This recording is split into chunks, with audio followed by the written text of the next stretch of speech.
नमस्कार, आप सभी का बहुत बहुत स्वागत है। आप देख रहे हैं किस्सा यूपी का। मैं हूं परवीन शेख। कथावाचक की पिटाई के मामले में यूपी में बवाल बढ़ गया है।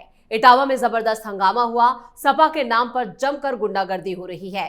यादव समाज के संगठनों ने थाने के बाहर प्रोटेस्ट किया और जमकर बवाल काटा। यादव संगठनों ने पुलिस की गाड़ियों पर भी पथराव किया। कांड के बाद सियासी पारा भी गरमाया हुआ है, जिसके बाद यादवों के कई संगठनों ने दादरपुर गांव पर हमले का आह्वान किया था, जिसके बाद आहिर रेजिमेंट और गगन यादव के लोगों ने गांव में घुसकर जमकर उत्पात मचाया। जब पुलिस ने रोकने की कोशिश की तो भीड़ ने पुलिस और प्रशासन पर ही पथराव कर दिया। पुलिस को गालियां देते हुए अखिलेश यादव जिंदाबाद के नारे लगाए। वहीं पुलिस ने अपने आप को बचाने की कोशिश की और अतिरिक्त बल को लगाया गया। पुलिस ने कई लोगों को हिरासत में लिया है और जो लोग अपनी गाड़ियां छोड़कर भागे हैं उनकी गाड़ियों को भी हिरासत में ले लिया गया है। फिलहाल गांव के चारों तरफ फोर्स मौजूद है और सुरक्षा व्यवस्था पर नजर बनाए हुए हैं। एसपी ग्रामीण श्री चंद्र ने भी बताया कि कई उपद्रवियों को हिरासत में लिया गया है। इसी पर चर्चा के लिए स्टूडियो में मौजूद है कैपिटल टीवी के executive editor Rajeev Kumar. Sir, आपका बहुत बहुत स्वागत। धन्यवाद। कथावाचक कांड में जिस तरह से समाजवादी पार्टी जो सियासत कर रही है उसको क्या कहेंगे? देखिए, कहना तो एक ही चीज है कि समाजवादी पार्टी को अब यादवों पर भी भरोसा नहीं रहा। जो अखिलेश यादव है उनको लगने लगा कि यादव भी अब पूरी तरह हमारे साथ नहीं है। डर इनको लग रहा है कि जिस तरीके से यूथ, जो यादव समाज के कुछ यूथ है, धीरे धीरे इनको छोड़ रहा है। और जो भारतीय जनता पार्टी ने पिछली बार एक बड़ा काम कर दिया, उत्तर प्रदेश से सटे मध्य प्रदेश में मुख्यमंत्री बना दिया मोहन यादव को। वो मुख्यमंत्री यादव समाज से लाकर भारतीय जनता पार्टी ने दिखाया कि देखो, जितने भी यादव लीडर अभी हैं, बिहार से लेकर उत्तर प्रदेश तक, ये दोनों जगह पर यादव लीडर यादवों की बात नहीं करते, बल्कि यादव में अपने परिवार की बात करते हैं। अब मुलायम सिंह यादव का परिवार, कितने यादव लीडर अभी हैं मुलायम सिंह यादव के परिवार में और इनकी पार्टी में, जो कि मुलायम सिंह के परिवार से बाहर के हैं। जब मुलायम सिंह परिवार से बाहर के नेताओं की बात आएगी तो ये लोग क्या करेगा, यादवों को छोड़ देगा और उसके बाद ये दूसरे लोगों को जोड़ेगा। मतलब पीडीए फार्मूला अपना शुरू कर देते हैं, दलित फार्मूला शुरू कर देते हैं कि एक दलित लीडर होना चाहिए, राज्यसभा भेजना है दलित लीडर ढूंढो, यादव लीडर नहीं चाहिए इनको। ये यादव लीडर का मतलब अपने परिवार के लोग, बाहर में जो है वो उन लोगों को, उन जाति के नेताओं को उभारो और फिर मुसलमानों को उभारो। अभी जितने सांसद हैं समाजवादी पार्टी में, उसमें से कौन ऐसा सांसद है जो मुलायम सिंह यादव परिवार के अलावा कोई यादव सांसद हो? ये दिखाई नहीं पड़ते। इन लोगों को सिर्फ बरगलाया जाता है कि देखो, मेरे नाम के आगे यादव लिखा हुआ है, हम यादवों का रिप्रेजेंटेशन करते हैं, हम ही आपके लिए कुछ कर सकते हैं। इसलिए अब ये दरख्त दरकने लगे हैं। इनको लगने लगा है कि अब क्या किया जाएगा, यादव भी हमारा साथ छोड़ रहे हैं। पिछले 2 चुनावों में जो सर्वे आए थे CSDS के, जो वोटिंग सर्वे आए थे, उसमें से ये यादव से ही भारतीय जनता पार्टी के अंदर, भारतीय जनता पार्टी को 18 से 22% तक यादवों का वोट मिला था। और इन्हीं सब कारणों के से भारतीय जनता पार्टी ने आगे सोचा, मध्य प्रदेश में ऐसा नहीं है कि यादव की संख्या इतनी ज्यादा है कि मोहन यादव को मुख्यमंत्री बनाना पड़ता, लेकिन ये देखा गया कि झांसी से बुंदेलखंड से एरिया, ये जो उत्तर प्रदेश और मध्य प्रदेश का बॉर्डर है, वहां तो जुड़े हुए हैं एक दूसरे से, और मोहन यादव का इस्तेमाल किया जाएगा जैसे किए जा रहा है। धीरे धीरे नित्यानंद राय, जो बिहार के यादव ही हैं, और उनको केंद्रीय मंत्री बनाया जाता है। तो बिहार में भी यही हाल हुआ। जो मधेपुरा जैसा जगह, जहां से सांसद हुआ करते थे लालू प्रसाद की पार्टी के, कहा जाता है कि बिहार में ऐसे प्रचलित है कहावत कि रोम पोप का और मधेपुरा गोप का, मतलब वहां पर यादव ही हो सकते हैं। तो यादव कौन होगा? कोई जरूरी नहीं राजद का यादव हो। तो वहां पर जदयू का यादव सांसद बन गया। अब इन लोगों को समस्या होने लगी कि यादव भी पूरी तरह हमारे साथ नहीं है। अखिलेश यादव को ये लग रहा है, अखिलेश यादव को ये लग रहा है कि ये जो मुस्लिम तुष्टीकरण कर रहे हैं और इधर हिंदू है, तो हिंदुओं में ऐसा नहीं है कि यादव में हिंदुत्व की भावना नहीं है। वो हिंदुत्व की बात नहीं कर सकते।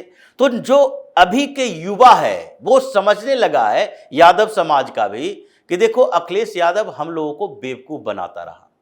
हमें क्या करता है, गुंडा बना देता है, गुंडागर्दी करवाता है। हमें क्या करता है, ठेकेदार बना देगा। तो पूरे एरिया का 2 यादव ठेकेदार हो गया, तो यादव के दूसरे लड़के सोचने लगे कि नहीं नहीं, अखिलेश यादव बहुत बड़ा काम कर रहे हैं, वो उसका सहयोगी है। इसने यादव समाज के लिए भी कुछ नहीं किया अपने परिवार के अलावा। डिंपल यादव, धर्मेंद्र यादव, ये शिवपाल यादव, रामगोपाल यादव, अखिलेश यादव, ये जितने हैं, अक्षय यादव भी अब आ गया है। अब उसको ये भी पता है, ये अखिलेश यादव की बेटी अभी चुनाव प्रचार कर रही थी। अब पता है कि वो भी जैसे ही बालिग होगी, जैसे ही 25 साल की उम्र क्रॉस करेगी, कहीं से सांसद बन जाएगी। ये तो राजनीतिक का धंधा है इनका। सब लोग राजनीति में ही आ जाते हैं और कोई दूसरा काम कर नहीं पाते। तो ये अपने परिवार की पार्टी बना के रखे हैं। अब इनको लगने लगा कि ये तो बढ़िया मौका है, इसका फायदा उठाया जाए। क्योंकि जैसे यहां इटावा में हुए इस घटना के बाद यादव जो एग्रेसिव हो गए, चाहे अहिर रेजिमेंट के लोग हो, नगीना यादव जिसकी बात आपने की, या फिर दूसरे यादव महासभा के लोग हों, ये सब इकट्ठा होकर अखिलेश यादव जिंदाबाद कर रहे हैं जी। ये समाजवादी पार्टी के गुंडे हैं, ये यादव की बात नहीं है। ये यादव नहीं है बल्कि समाजवादी पार्टी के यादव है। ये दोनों में अंतर होता है कि समाजवादी पार्टी के यादव हैं और वो यादव जो सामान्य तरीके से किसी भी पार्टी के साथ जा सकते हैं। पॉलिटिकली वो मोटिवेटेड नहीं है कि नहीं नहीं अखिलेश यादव की पार्टी के साथ ही हमारी मजबूरी है। ये दोनों में अंतर होता है। जैसे एंटी सिख राइट्स हुए थे, एंटी सिख राइट जो हुआ था इंदिरा गांधी की मौत के बाद, वो हिंदू और सिख के बीच के राइट नहीं थे, वो कांग्रेस के हिंदू और सिख के बीच के राइट थे। वो हर जगह पर जहां जहां कांग्रेस ज्यादा ताकतवर रही, वहां सिखों के खिलाफ कत्लेआम किया गया।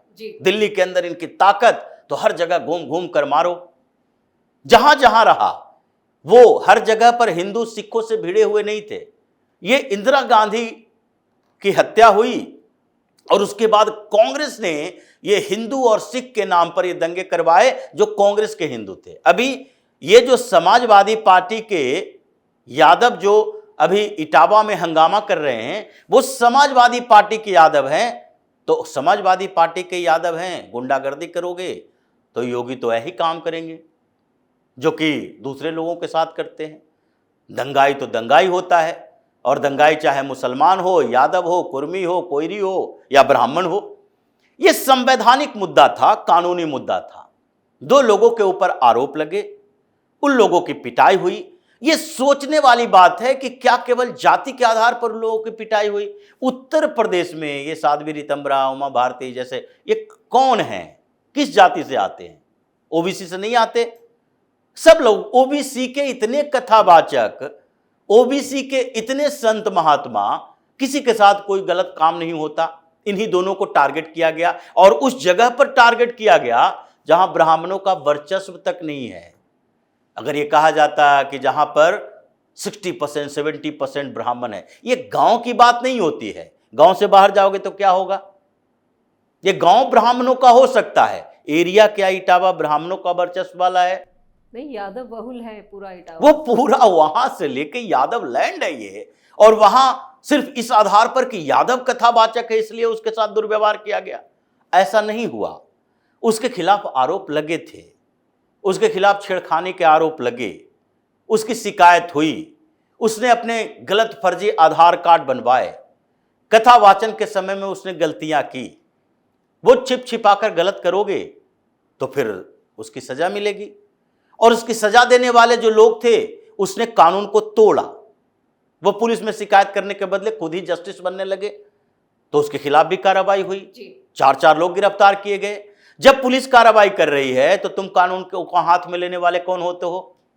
तो ये यादव ब्रिगेड जो अखिलेश यादव का है, वो कानून को हाथ में लेने लगा। तो उसके बाद क्या होगा? जब आप प्रदर्शन करोगे, धरना करोगे, दंगा पैदा करोगे, पुलिस के ऊपर हमला करोगे, तो यही हश्र होगा। इसलिए 19 से ज्यादा गाड़ियों को जब्त कर लिया गया जी। कई लोग गिरफ्तार किए गए। बताया जा रहा है कि 30-40 लोगों को गिरफ्तार किया गया था।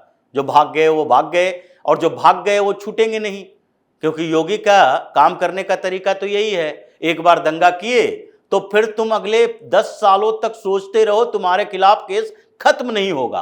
तुम फिर अखिलेश यादव के पास जाना और वहां जाके गुहार लगाना, बताना कि देखिए भाई हमारे खिलाफ केस चल रहा है, फिर अखिलेश यादव तुमसे पूछने तक नहीं आएगा।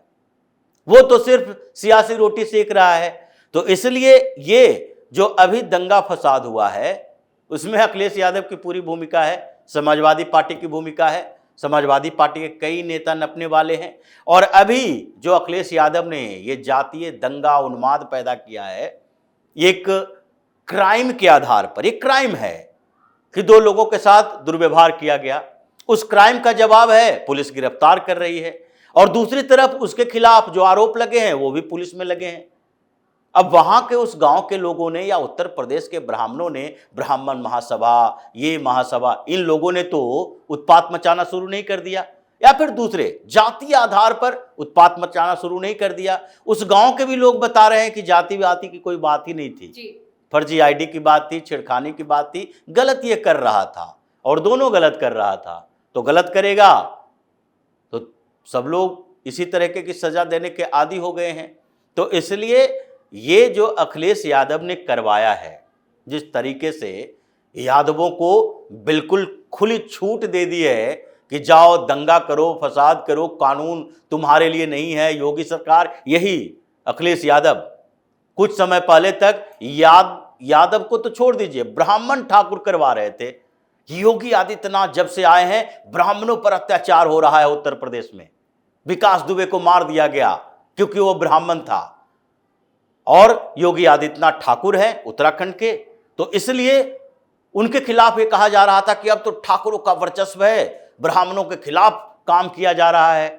और ये ब्राह्मण महासभा की बैठक में भगवान परशुराम जयंती के समय में मूर्ति निकलवा रहे हैं, हम सबसे बड़ी मूर्ति लगवा देंगे, ब्राह्मणों के पीछे पीछे घूम रहे थे।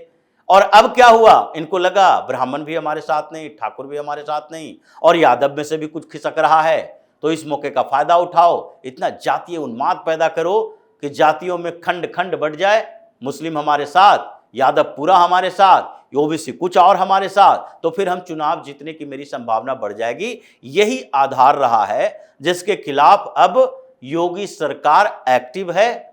ये जातीय उन्माद, जातीय दंगा, जातीय हंगामा, पॉलिटिकल ये मोटिवेशन, ये कोई काम नहीं आएगा। काम आएगा पुलिस का डंडा, पुलिस का एफआईआर, और फिर उसी तरीके से जैसे संभल से लेकर मुजफ्फरनगर तक सब लोग 10 दिन में जब खुमार खत्म होता है तो जाकर थाने में नाक रगड़ते हैं कि नहीं नहीं मेरे खिलाफ मामला दर्ज है, वो हटवा लीजिए, माफी मांगते हैं, उसी तरीके से ये लोग भी माफी मांगते फिरेंगे। अखिलेश यादव भी दुत्कारेगा और फिर दूसरी तरफ पुलिस भी कार्रवाई करेगी, और आगे अखिलेश यादव के कई और नेताओं का नाम सामने आना है कि उन लोगों ने ये ऑर्गेनाइज किया था दंगा करवाने के लिए, और इसलिए उन लोगों के खिलाफ भी कार्रवाई होगी। इस तमाम जानकारी के लिए और सटीक विश्लेषण के लिए आपका बहुत बहुत धन्यवाद। धन्यवाद। कथावाचक कांड में राजनीति तो गरमाई हुई है। इधर सपा अध्यक्ष अखिलेश यादव ने जहां इस घटना को लेकर योगी सरकार पर तीखा हमला बोला, वहीं बीजेपी नेताओं ने अखिलेश को बिर सर पैर की बयानबाजी से बचने की सलाह दी। इस बीच इटावा में पुलिस और फोर्स ने भी मोर्चा संभाल लिया है, जिससे सपा के नाम पर गुंडाई करने वालों पर पुलिस का डंडा जमकर चल रहा है। अब बवाल करने वालों को सीधा सलाखों के पीछे धकेला जा रहा है, जिससे साफ है कि कानून को अपने हाथों में लेने वालों की खैर नहीं है। इस खास शो में इतना ही। वीडियो कैसा लगा कमेंट करके अपनी राय जरूर दें। वीडियो को लाइक करें, शेयर करें और कैपिटल टीवी को सब्सक्राइब जरूर करें। धन्यवाद।